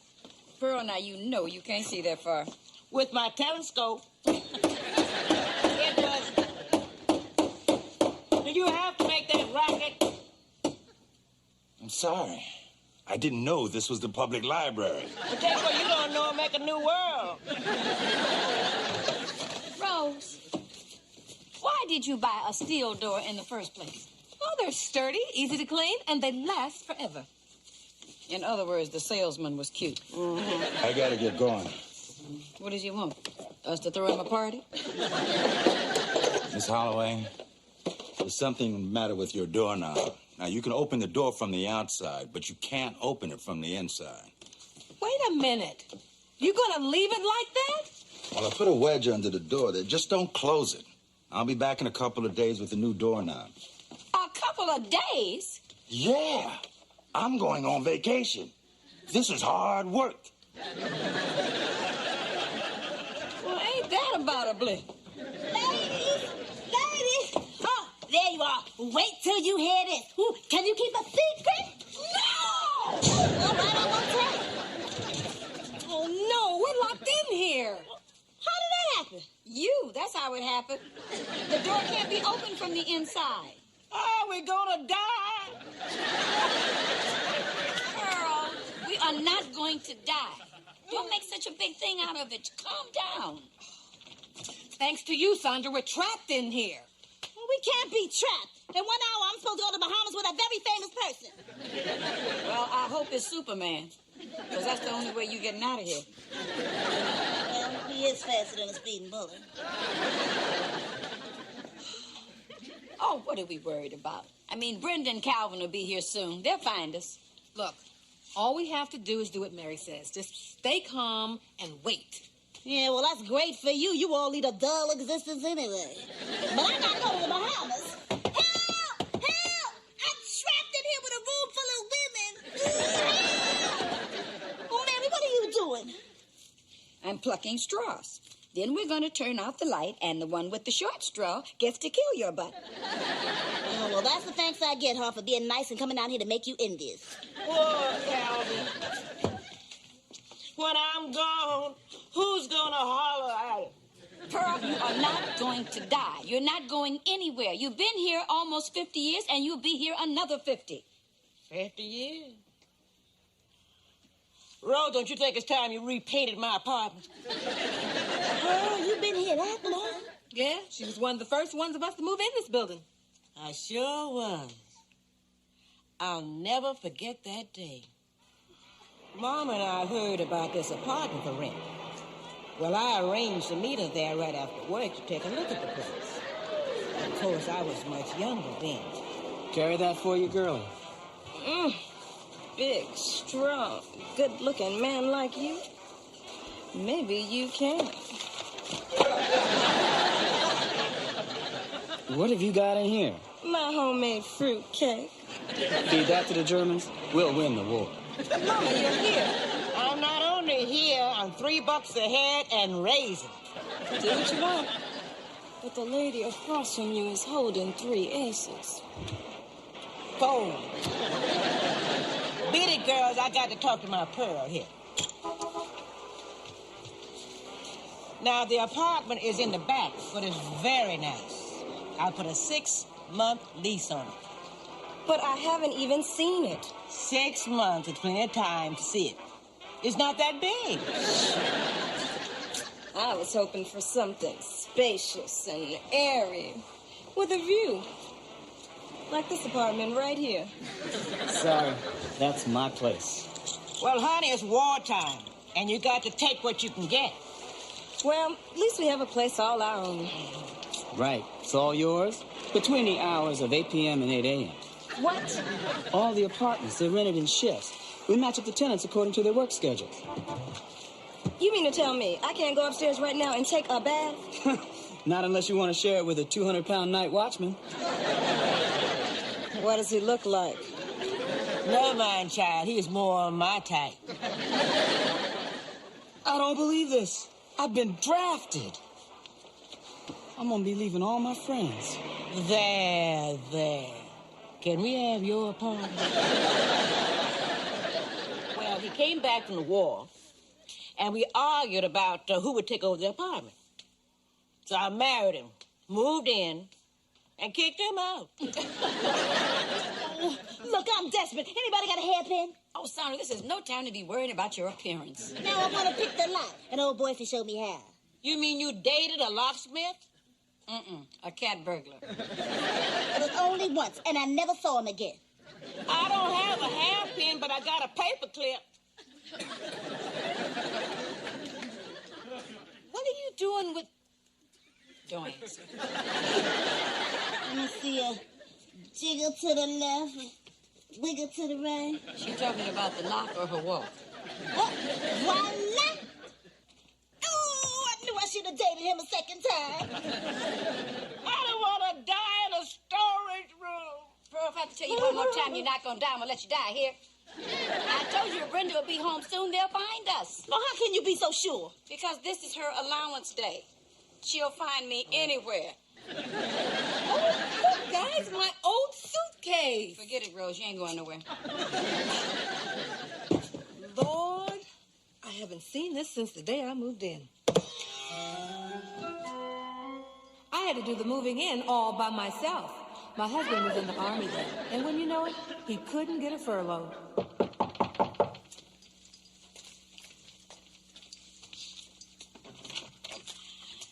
Hi, I'm Pearl, your neighbor downstairs.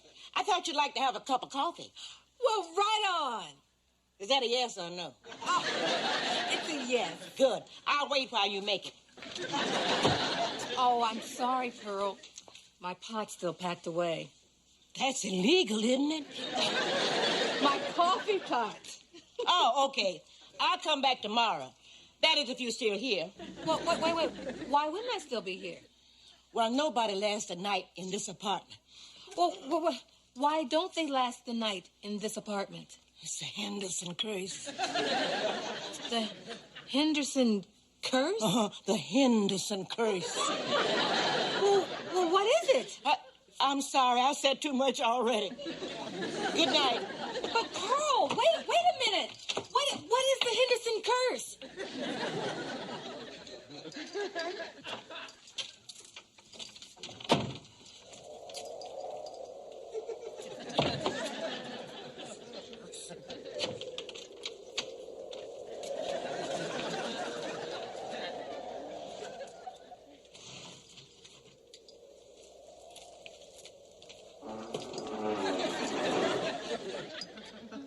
That? Oh, it's nothing. Just my imagination. Okay? One thing's for sure, it's not my imagination. All right, check this out, Henderson. Now, I don't know what your scene is, but man, it's not my trip. So you can go rattle your bones someplace else, because I ain't scared of you. Power to the people!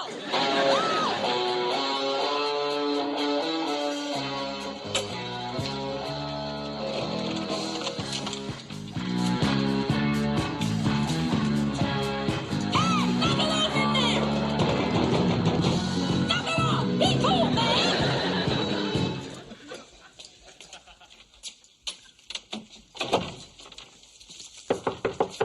Who is it?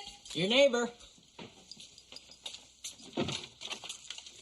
Pardon me. I'm Jeremy Whitestone. I live across the hall. I'll get right to the point. My band and I rehearse every night. If you find that inconvenient, I'm truly sorry. I have a 3-year lease, and there's nothing you can do about it. Peace. Oh, by the way, I hope you'll buy our albums. We call ourselves the Henderson Curse.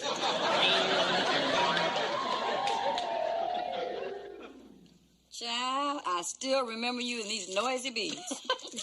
Been locked in here for 2 hours, and it's all Brenda's fault. Oh, right. Brenda came running in here to tell us the secret, kicked the wedge out the door, and got us locked in. Sure, take her side. We're all gonna die.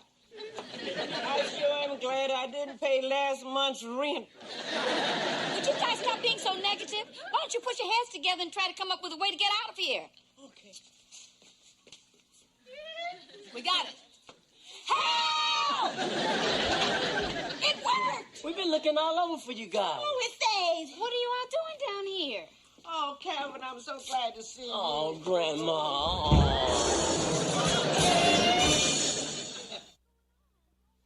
What's going on? What's the matter with everybody? The door doesn't open from the inside. We're trapped in here. Mom, I hope you have my allowance with you. Stand back, everybody. Could y'all let a man handle this? I mean, it's only a door.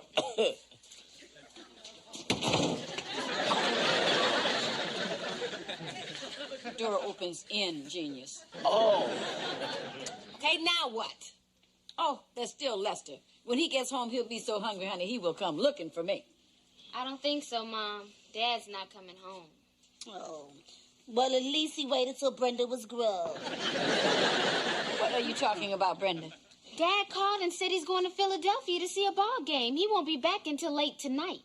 Oh, fine. He'll come home, tiptoe into the bedroom, slip into the bed, fall fast asleep. We're dead. It's only a matter of time before one of us has to go to the bathroom. Time's up. Oh, enough of this gloom and doom. Let's think happy thoughts. Yeah, did anybody see the Cosby Show yesterday? Oh, shut up, Cal. Okay, Mary, why don't you tell us about when you and Lester moved into the building? Oh, Rose, nobody wants to hear about that. You're right. Let's see, I think it was a Tuesday. Or maybe it was a Thursday. To tell you the truth, so much was happening, I don't know what day it was. Hello? Anybody here? I'm in the bedroom. Who is it? Neighbors from downstairs. We're the welcoming committee. Oh, how nice. I'll be right out. Okay. Damn, you be so nosy. I'm not. I'm trying to see what kind of people they are. How? By checking out their deodorant?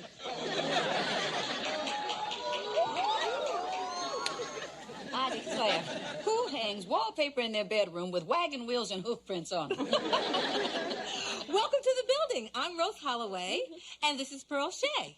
Well, I'm Mary Jenkins, and this is Brenda. Nice to meet you both. No thanks. I use dress shoes. We thought you might like a cup of coffee. And some fruitcake. Well, how nice. Thank you. Try the fruitcake first. So, you married? Pearl. That's okay. My husband's at work. He's a construction foreman. I almost met a construction foreman, but the day before the wedding, he was killed by a wrecking ball. Yeah, I tell you, sometimes I wonder how some people get as far as they do in this world. Oh, here's my hubby now. These are our neighbors, honey. This is Rose and Pearl. Hello. Pleased to meet you. I got in a big fight with Dawson. He wanted me to approve substandard material for the building, and I told him no. Well, good for you. And I told him if he wanted somebody to cut corners, then he could get another man. Well, good for you. And then he put his hands on me and told me to get my butt back to work, so I slugged him. Good for you. And then he fired me. Well, honey, you did what you had to do. Well, Pearl, we better be going. Now, if you guys need anything, just holler. And leave the door open so the rest of us can hear. And thank you for the coffee and the fruitcake. You're welcome. Are you crazy? You slugged him. Now he'll probably blacklist you, and you won't be able to get a job anywhere. Did you forget that I was pregnant? And that we just moved in here, and there's a recession going on, and our bedroom looks like bonanza? Man, will you calm down? We'll get by. Oh, we'll get by. Why? Of course we will. Why, we can live off of this fruitcake. And if we slice it very thinly, it'll last us till Christmas. And we can take the rest and make Christmas gifts. Not so loud the neighbors can hear. No, we can't. Honey, what are we going to do? I mean, I know you're good, but what if nobody else hires you? Why don't I start my own business, be the boss, and do things the right way? Don't you think we should wait until the muffin is out of the oven? Come on, man. This is our chance to make it big. I want to give it a try. Come on, don't you believe in me? Well, of course I do. And if that's what you want to do, then I'm behind you. And that's what I want to hear. I can see it now. Jenkins and son. You mean Jenkins and daughter? Mary, I put that in the oven. That's a boy. I'm baking it. It's a girl. Whatever you say, but can we name her Brian? How about Brianetta?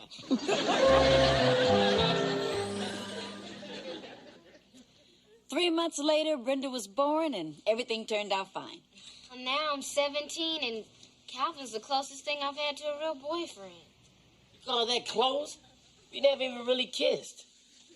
Well, since the end is near, we can remedy that now.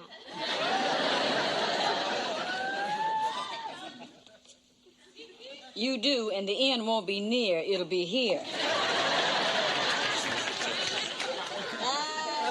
This brings back memories of when I was a teenager 5 years ago.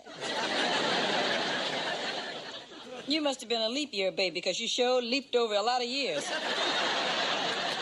Mary, please. Now, these are my memories, not yours. In fact, I remember the day you and I met. Remember? I was looking especially cute. Remember? Excuse me.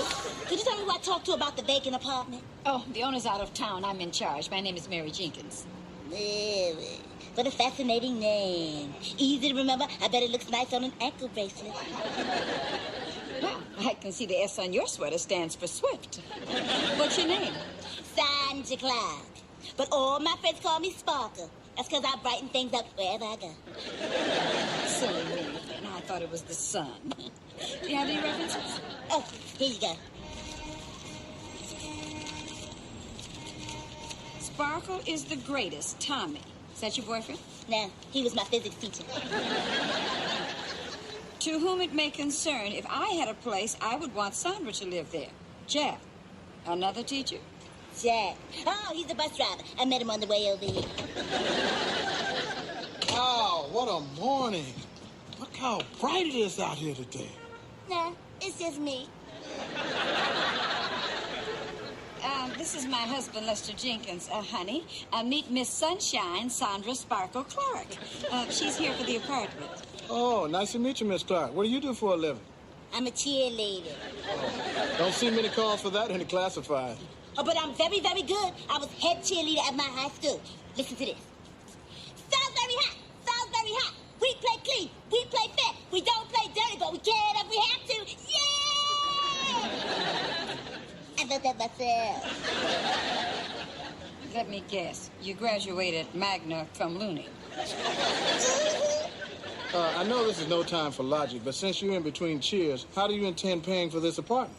Oh, I saved up quite a bit of money. And when all that's gone, I'm going to look for a job. You know, I don't think that this... Oh, no, don't say no. Now, I know things are going to work out. People are so nice in this town. On my way over here, this man offered to pay my bus fare. But it was to his house, so I had to say no. Isn't that nice of him, though? Mary, can I speak to you for a minute? Why don't you give the kid a break? Are you crazy? Come on, what are you worried about? The poor thing sounds like she fell off a turnip truck. She got pushed off the turnip truck. Well, whatever you decide. I gotta get to work. Nice meeting you, Miss Clark. Bye, Mr. Lester. So, Sparkle, dearie, now you're young and obviously very, very popular, and I'm sure that you would like to have lots of parties. Oh, now I get it. Don't worry. You and Mr. Lester will be invited to all of them. I'm afraid that this isn't the right place for you. You think I could talk to the owner? I'm afraid Mr. Calloway is out of town for quite a while. Mister? The owner's a man?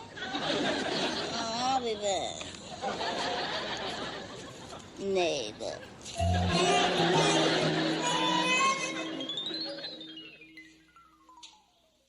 Well, Sandra, You haven't changed a bit. Oh, yes, I have. I only wear that cheerleader's outfit on special occasions. Well, you know, a lot of things have changed over the years, but there's one thing that hasn't changed. That's us. We're still together.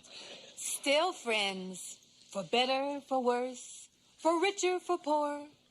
In sickness and in health. We're just friends, Rose. Dang, we're not getting married.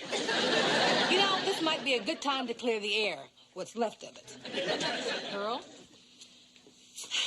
There's something that I want to tell you.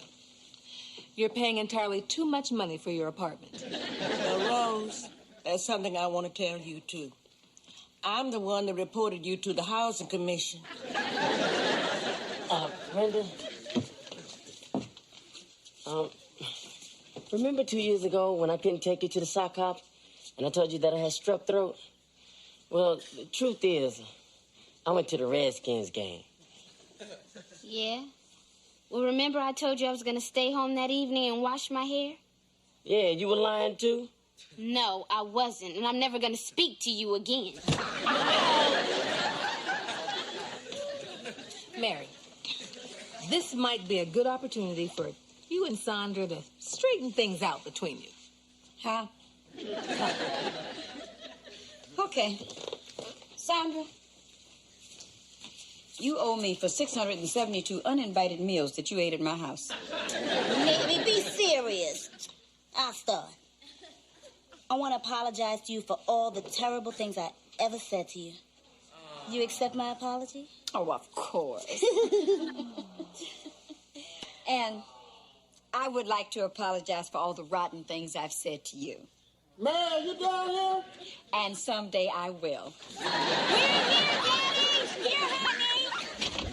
What are you doing in here? Oh, honey, thank God you came. Dad, don't let the door close. If it does, we can't get out. Right, we've been trapped in here since this morning. Isn't that just like a bunch of women? No offense, Calvin. To get themselves into a dumb jam like this, it's a good thing I came looking for my baseball glove. You know, this could have happened to anybody. No, it couldn't. Only to a bunch of women. No offense, Calvin. Well, let me out of here. Yeah, here comes the Bahama Mama. Thank you, Mr. Jenkins. Oh, there's my mint. Hey!